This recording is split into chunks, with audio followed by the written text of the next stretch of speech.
Welcome to part 3 of the tutorial on Isibheqe Sohlamvu.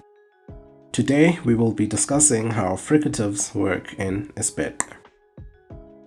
A fricative is a type of consonant made by the friction of breath in a narrow opening in your mouth when blowing air out. Your S, F and V's are what typical fricatives are.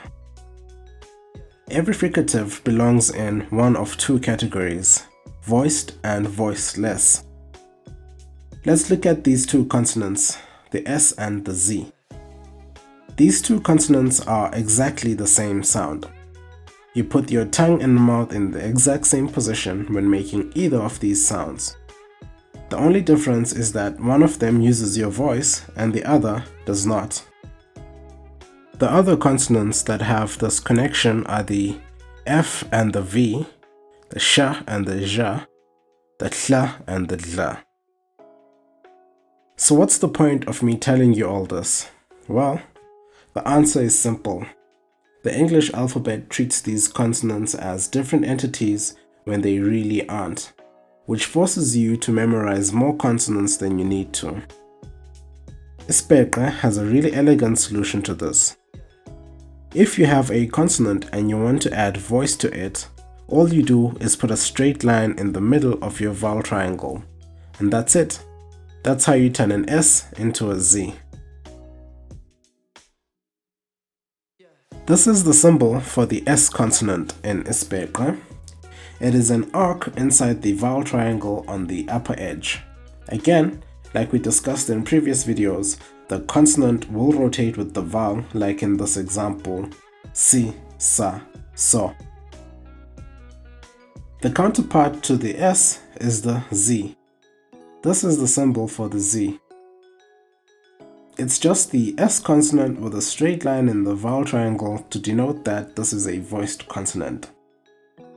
Zazise is an example.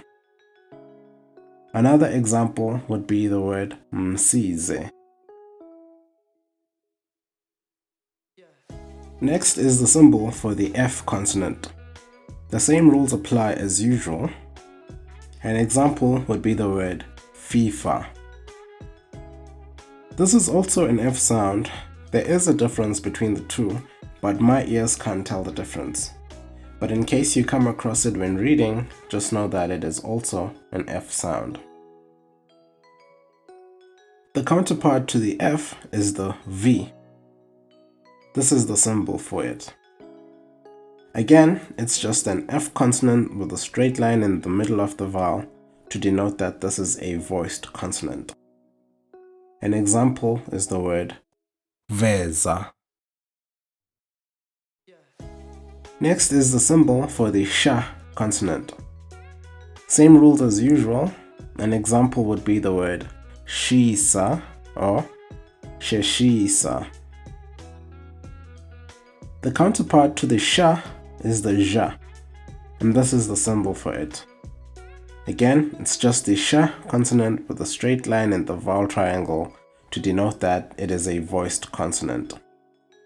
Unfortunately, English doesn't have an alphabet to represent this sound, but it appears in words like Persia. An example word would be the word jaqile. Next is the symbol for the hla consonant.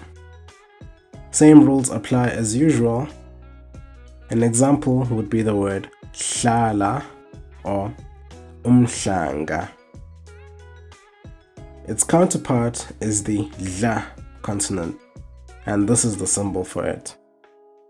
Again, it's just a hla consonant with a straight line in the vowel triangle to denote that it is voiced.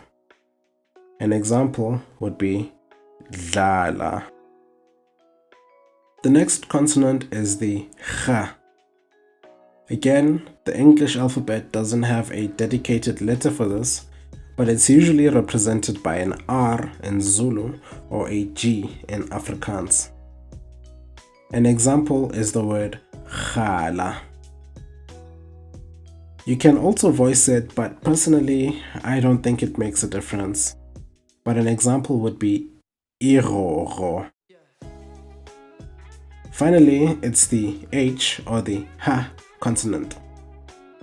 It's just a circle inside a vowel triangle, and an example is a simple hello. Voicing this also doesn't make a difference, but you can voice it like hello. Cool, now you know everything about fricatives in Isibheqe Sohlamvu. In the next and final video in this tutorial, we will be discussing plosives, i.e.